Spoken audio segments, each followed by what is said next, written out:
No Such Thing as Far Away by Laura Langston. Pictures by Robert Amos.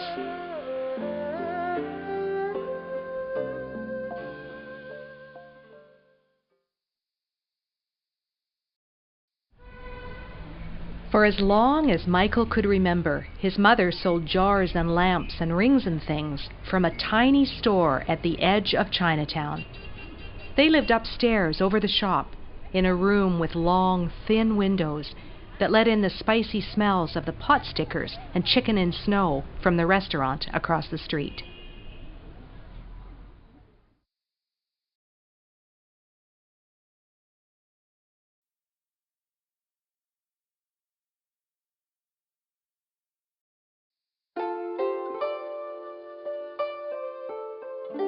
At night, the restaurant's flashing neon sign made shapes on Michael's bedroom wall. Sometimes there was a bird with a pointed beak. Other times there was a dragon with a tail that curled along the wall and up the ceiling. Michael knew the treasures of Chinatown better than he knew the toys he hid under his bed. He couldn't imagine living anywhere else.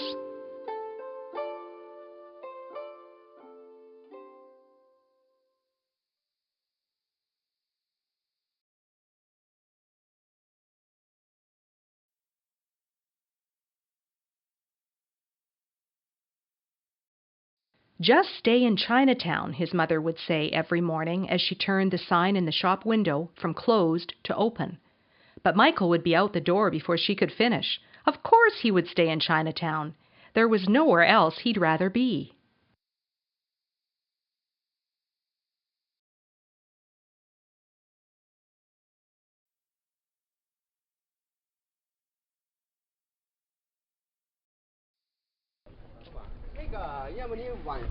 In summer outside the grocery store, there were baskets and crocks full of pea pods and mushrooms, gnarled ginger root, and prickly red prawns. On a good day, there would be a bucket of scallops, and Michael would quickly dip his finger into the squishy center. Sometimes the shop owner would rap his knuckles with a newspaper, and everyone would laugh.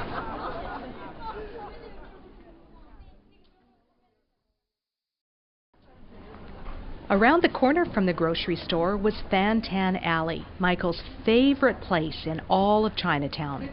There were shops here too, crowded together down the long, skinny street where no cars had ever driven. Michael would stretch out his arms, long, longer, longest, waiting for the day when he would be able to touch both sides of the alley at once.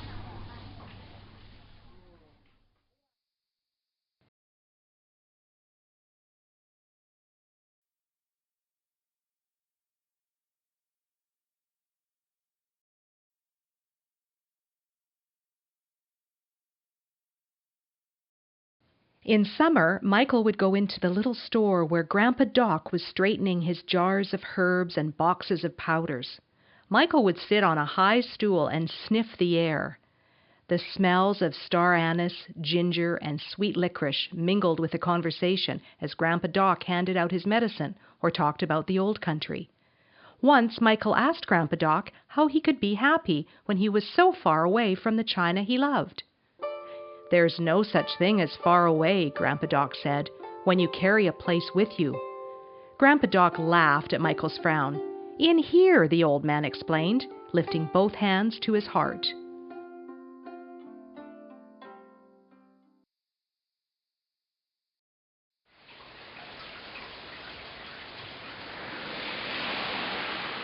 In winter, when the rains came, Chinatown appeared cold and silent. Only the neon signs blinked their shimmering light into the mist. Baskets and crocks were pulled from the street. There were no scallops to poke at, no men sitting on benches. Moisture steamed the windows, making it harder to see the shiny smoked duck and crackling pork hanging from large steel hooks.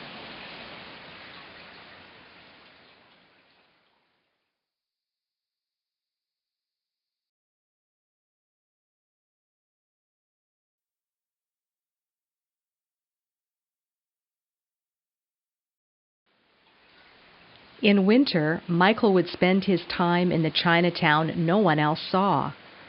In the narrow alleys that wound behind the shops and restaurants, there were doors that never closed. Behind these doors, cooks shaped dumplings and carved lotus roots. Old women hunched over mahjong, day after day after day. They would smile at Michael, pat his hand, and continue with their game.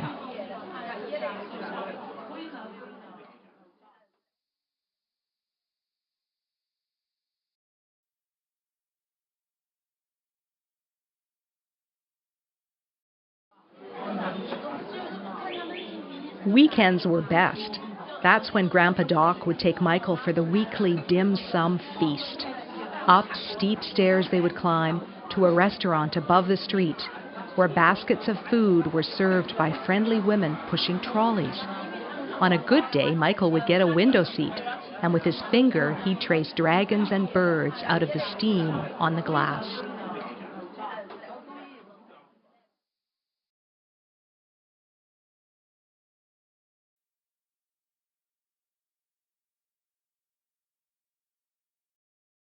Then one night, when the neon from the restaurant across the street flashed blue and yellow dragons in his mirror, his mother told Michael that they had to leave Chinatown.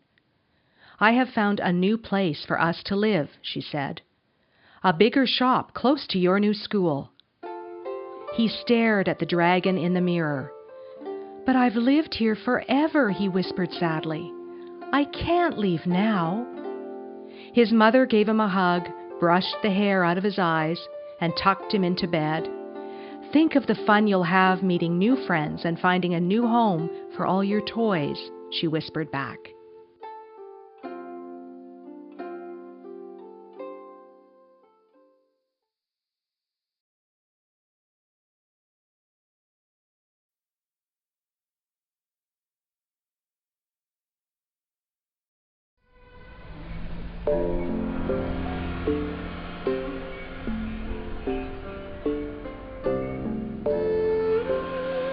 But for as long as Michael could remember, Chinatown had been his home. He loved dim sum in winter, Fantan Alley in summer. He loved the baskets full of food, the flashing neon signs, and the smell of Grandpa Doc's shop. But most of all, he loved Grandpa Doc and all his friends. "There's no such thing as far away," Grandpa Doc reminded Michael again the next day. "Not when you carry a place with you."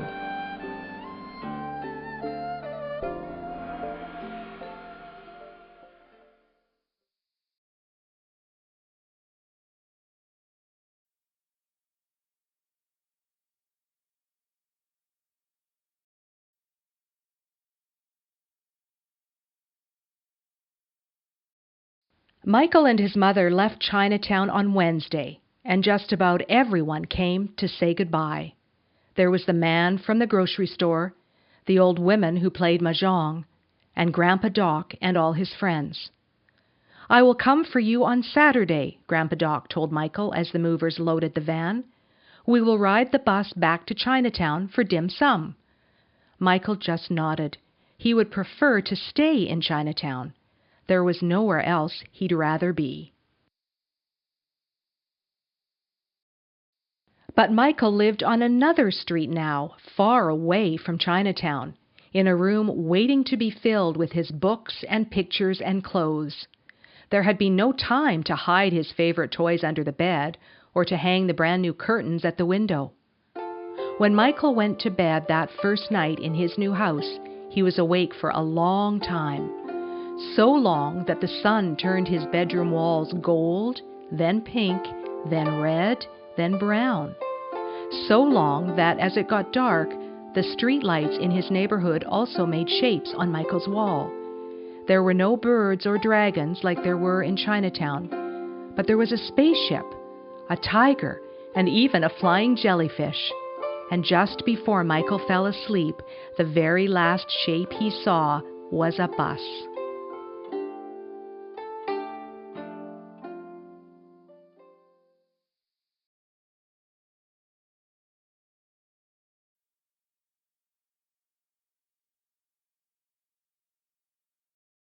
A bus just like the one he and Grandpa Doc would ride Saturday when they went back to Chinatown.